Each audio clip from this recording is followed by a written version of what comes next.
ఈరోజు పత్రికా సమావేశానికి విచ్చేసిన మా జిల్లా అధ్యక్షులు వర్షితిరెడ్డి గారికి, రాష్ట్ర సెక్రటరీలు శ్రీనివాస్ గౌడనకి, శ్రీదేవి గారికి, మన ఈరోజే నిన్ననే జాయిన్ అయిన రామరాజు గారికి, భూపాల్ రెడ్డి గారికి, సాయి గారికి, విజయభాస్కర్ రెడ్డి గారికి, అందరికి కూడా పేరు పేరున సాంబయ్య గారికి, మన సెక్రటరీ లింగస్వామి గారికి, అందరికీ, ఎంపీటీసీ గారికి, అట్లనే వేదిక మీద నాయకులకి, ఇక్కడికి విచ్చేసిన సోదర సోదరిమణులందరికీ పేరు పేరున నా హృదయపూర్వక నమస్కారం. ఈరోజు రాష్ట్రంలో బీజేపీ ప్రభంజనం ఎట్లా ఉంటా ఉందనేది కళ్ళకు కట్టినట్టు కనపడతా ఉంది. ఈరోజు బీజేపీయే బలీయమైన శక్తి అని చెప్పడానికి ఈరోజు మీరు 17 పార్లమెంట్లు చూడండి.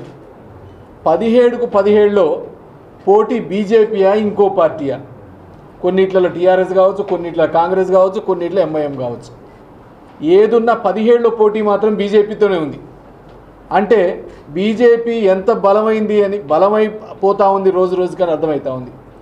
దాంట్లో భాగంగా ఈరోజు ఉత్సాహవంతులు, దేశానికి సేవ చేయాలనేటోళ్ళు, రామరాజు లాంటి వాళ్ళు, దాంతోపాటు మొన్ననే నాగార్జున సాగర్లో బీఎస్పీ తరఫున పోటీ చేసిన రమణ ముదిరాజు లాంటి వాళ్ళు నిన్ననే జాయిన్ అయినారు. అందరూ రామరాజుతో పాటు ఈరోజు నల్లగొండ గదిలో వచ్చింది హైదరాబాద్కి.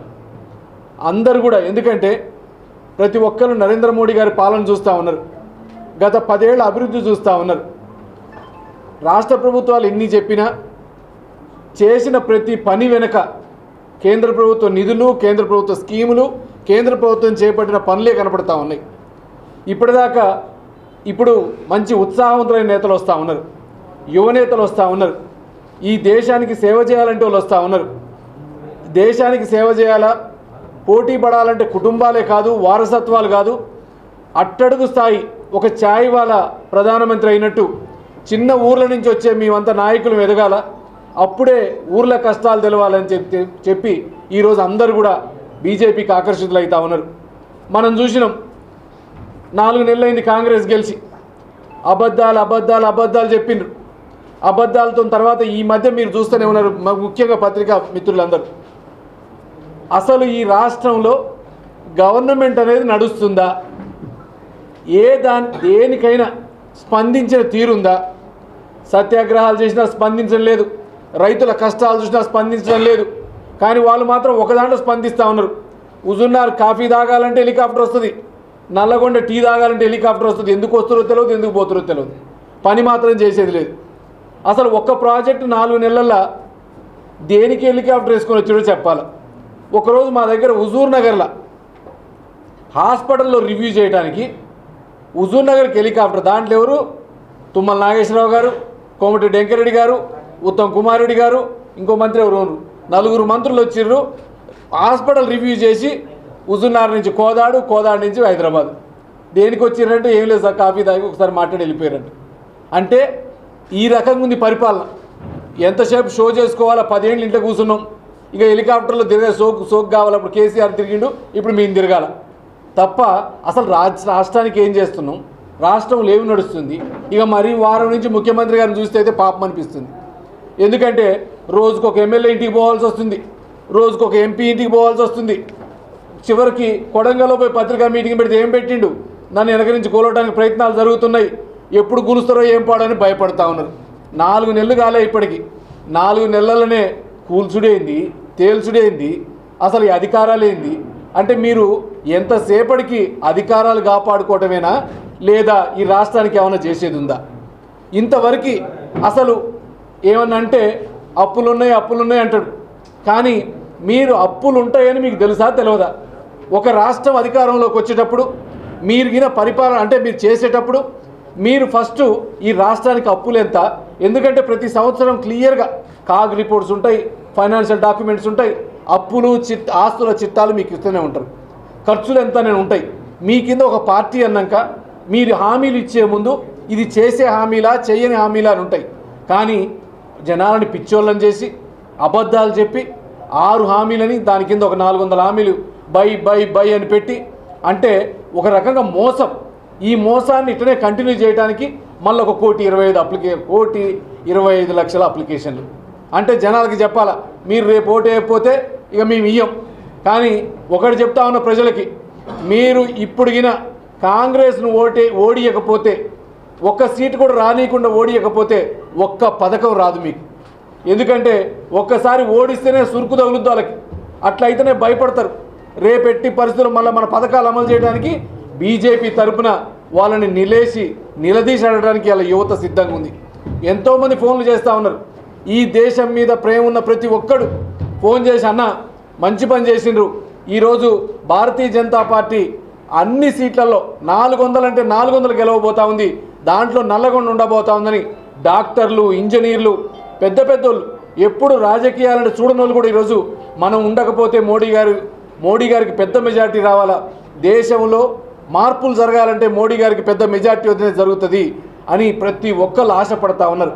దానికి తగ్గట్టే ఈరోజు యువత, మహిళ ప్రతి ఒక్కరు కథం తొక్కుతూ ఉన్నారు. ఇది రాష్ట్రానికి సంబంధించిన ఎన్నిక కాదు, దేశానికి, దేశ సమగ్రతకి, దేశ సార్వభౌమాధికారానికి సంబంధించిన ఎన్నిక. ఈ దేశాన్ని ప్రపంచంలో నెంబర్ 1 చేసే ఎన్నిక. ప్రతి దేశం ఈరోజు మోడీ వైపు చూస్తూ ఉంది, భారతదేశం వైపు చూస్తూ ఉంది. ఎందుకంటే యువ భారతం మంది ప్రతి ఒక్కటి. ఇంకా కూడా మన మోడీ గారి ఆలోచనలు, మనం ఇంత అభివృద్ధి చేసిన ఇండస్ట్రియలైజేషన్ చేయకపోతే, మన దగ్గర వస్తువులు తయారు కాకపోతే ఇంకా మనం శక్తిగా ఎదగలేము.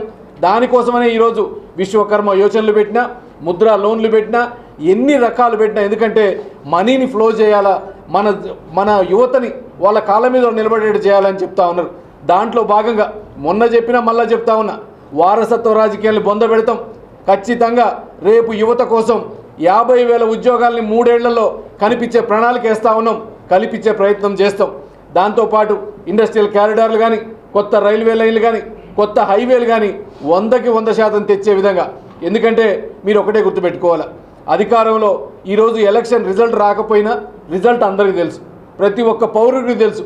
రేపు భారతదేశంలో ఎన్నికయ్యే ప్రభుత్వం ఏదంటే ఓటేయకపోయినా తెలుసు ఈరోజు భారతీయ జనతా పార్టీ అని. అందుకని భారతీయ జనతా పార్టీ ఎన్డీఏ ఆధ్వర్యంలో గవర్నమెంట్ ఏర్పడబోతా ఉంది. అదే గవర్నమెంటు ఈరోజు చేయాలా ఇక్కడికంటే ఎట్టి పరిస్థితుల్లో మనం అధికారంలోకి ఉంటేనే. ఎందుకంటే పోయినసారి ఇక్కడున్న నాయకులు తెలుసు, ముఖ్యంగా విలేకరుల మిత్రులకు తెలుసు, ఉత్తమ్ కుమార్ రెడ్డి 5 సంవత్సరాలు ఎంపీ ఉండి నల్లగొండకి ఎన్నిసార్లు వచ్చిండు, మిర్యాలగూడకి ఎన్నిసార్లు వచ్చిండు, దేవరకొండ అనేది ఉందని తెలుసా, నాగార్జున సాగర్ అసలు దీంట్లో నల్లగొండ పార్లమెంట్కి ఉందని తెలుసా, సూర్యాపేట హైవేలో ఉన్న ఆగిండా ఒక్కసారి చూడాలి మీరు. 1-2 జడ్పీ మీటింగులు తప్ప ఏ రోజు కూడా మీటింగులకు వచ్చినోడు కాదు. ఒక్కటంటే ఒక్కటిని ఛాలెంజ్ చేస్తా ఉన్నా, 5 ఏండ్లల్లో ఉత్తమ్ కుమార్ రెడ్డి గారికి కాంగ్రెస్ పార్టీకి ఓటేస్తే ఎంపీ తెచ్చిన పథకం కేంద్ర ప్రభుత్వం తరపున తెచ్చింది ఒక్కటి చూపించమనండి చూద్దాం, ఒక్కటి. అందుకని మిత్రులారా ఆలోచించండి. ఇంకొకటి దయచేసి, ఇంకా హిందూ, ముస్లిం, క్రిస్టియన్ అని కాదు, దేశం హితం కోరుకునేటోళ్ళు, దేశం ప్రేమించేటోళ్ళు ఆలోచించండి. గత 10 సంవత్సరాలుగా ఎంత ప్రశాంతంగా ఉంటా ఉంది ఈ దేశం. మన దేశం వైపు కన్ను కూడా ఎత్తకుండా, ఎవరిని చూడనీయకుండా ఎట్ట చేస్తూ ఉంది. ఒక్క హెలికాప్టర్ దాంట్లో పడితే 3వ నిమిషంలో హెలికాప్టర్ పైలట్ని ఎట్ట తీసుకొని వచ్చిండు మోడీ. అంటే ఎంత పవర్ ఉంటే చేయగలుగుతాడు. ఇవన్నీ ఆలోచించండి. ఈ దేశం ముందుకు పోవాలంటే ఇంతకుముందు ఎంతసేపటికి హిందూ, ముస్లిం, క్రైస్తవులకు గొడవలు పెట్టాలా, వాళ్ళ మీద పెట్టి ఓట్లు అడగాల, శవాల మీద పేరాలు ఎలుకున్నట్టు వాళ్ళ మీద పడి నడవాల. కానీ మోడీ గారు వచ్చినాక ఒక్కటి, ఈ దేశంలో పుట్టిన ప్రతి బిడ్డ భారతీయుడు, ప్రతి భారతీయుడు సుఖంగా ఉండాల. ఏ స్కీమ్ పెట్టినా, ఏది పెట్టినా, ఏ మతం, కులం లేకుండా పెట్టుకుంటూ పోతా ఉన్నాడు. ప్రపంచంలో ఇంతకుముందు భారతదేశం ఉన్న సమస్యలని ఎదురొడ్డి పోరాడుతూ ఉన్నాడు. ప్రతి సమస్యకి పరిష్కారం శాంతియుతంగా చూపిస్తూ దేశానికి ఒక మార్గదర్శకం అయిపోతూ ఉన్నాడు. ఎన్నడూ లేని హైవేలు, ఎన్నడూ లేని రైల్వే లైన్లు. ఎప్పుడు మనం ఒక్కసారి ఇంతకుముందు శతాబ్ది ఎక్స్ప్రెస్ అంటే 10 ఏళ్లలో 2 శతాబ్దులు వేసింది. కానీ ఈరోజు ఒక 10 ఏళ్లలో 75 ఈరోజు వందే భారత్లు వేస్తూ ఉన్నాడు ఎక్స్ప్రెస్లు. అదొక్కటే కాదు, ఎయిమ్స్ హాస్పిటళ్ళు మొత్తం గత చరిత్రలో చూస్తే 1-2 కట్టిండ్రు. కానీ ఈరోజు 12 ఎయిమ్స్ హాస్పిటల్స్ వచ్చినాయి ఈ మధ్య కాలంలోనే. అంటే ఒక మనిషి చేయాలనుకుంటే, దేశం కోసం పుట్టి మనందరి కోసం బతుకుతున్న నరేంద్ర మోడీ గారిని చూడండి. రేపు ఖచ్చితంగా భారతీయ జనతా పార్టీ అయితేనే ఈ నల్లగొండ అభివృద్ధి కోసమైనా, నల్లగొండలో జరుగుతున్న వీళ్ళందరికీ అడ్డుకట్టేయాలన్న. ఎందుకంటే మీకు తెలుసు, కాంగ్రెస్ ఇంక ఎలక్షన్ల దాకానే, ఎలక్షన్లు అయిపోయిందంటే కేల్ కథం. ఇప్పటికే మొదలు పెట్టింది ఇంకా ఊళ్ళల్లో ఇసుకలు మొదలు పెట్టిండ్రు, మట్టి మొదలు పెట్టిండ్రు, పేకాటలు మొదలు పెట్టిండ్రు, ఇక అన్ని రకాలు మొదలు పెడతారు. మన చేతిలో ఇది ఉంటే ఖచ్చితంగా ఎక్కడికక్కడ అడ్డుకట్ట వేలేస్తాం, మన కార్యకర్తలకు అందుబాటులో ఉండలేస్తాం. నేను బీఆర్ఎస్ పార్టీ నాయకులకి కార్యకర్తలు విజ్ఞప్తి చేస్తూ ఉన్నా, మీరు ఆలోచించండి. రేపు మీరు ఏ పార్టీ అయితే మంచిది, ఎందుకంటే బీఆర్ఎస్ పార్టీ ఖతమైపోయింది. రేపెట్టి పరిస్థితుల్లో మిమ్మల్ని ఆదుకోవాలన్నా, మీ తరపున పోరాటం చేయాలన్నా, అందరం కలిసి పనిచేయాలన్నా, ఈ దేశాన్ని ముందు వరుసలో నిలపాలన్నా ఒకే ఒక పార్టీ భారతీయ జనతా పార్టీ, నరేంద్ర మోడీ గారి నాయకత్వం. కాబట్టి దయచేసి అందరూ కూడా ఈ వచ్చే ఎలక్షన్స్లో మే 13లో కమలం గుర్తు మీద ఓటేసి భారీ మెజార్టీతో గెలిపించాలని. ఎట్లాగూ ఈరోజు తెలుస్తూనే ఉంది మీకు, రోజు రోజుకి భారతీయ జనతా పార్టీ ప్రభ పెరిగిపోతూ ఉంది. ఇందాకనే చెప్పిన 17 కాన్స్టిట్యున్సీల్లో ఇవాళ ఒప్పుకోమనండి, ఏ నాయకుడినైనా 17కు 17 పోటీ పడేది ఒకే ఒక్క పార్టీ, మిగతా ఎవరైనా పంచుకునే పార్టీలే. అందుకని రేపు గెలిచేది కూడా డబల్ డిజిట్తో గెలిచే పార్టీ భారతీయ జనతా పార్టీ తెలంగాణలో. ఖచ్చితంగా ఈ నల్లగొండలో కూడా 400 సీట్లలో భాగంగా నల్లగొండలో కాషాయ జెండా ఎగరవేయబోతామని మీ అందరికి కూడా తెలియజేస్తా ఉన్నా. భారత్ మాతాకి జై, భారత్ మాతాకి జై.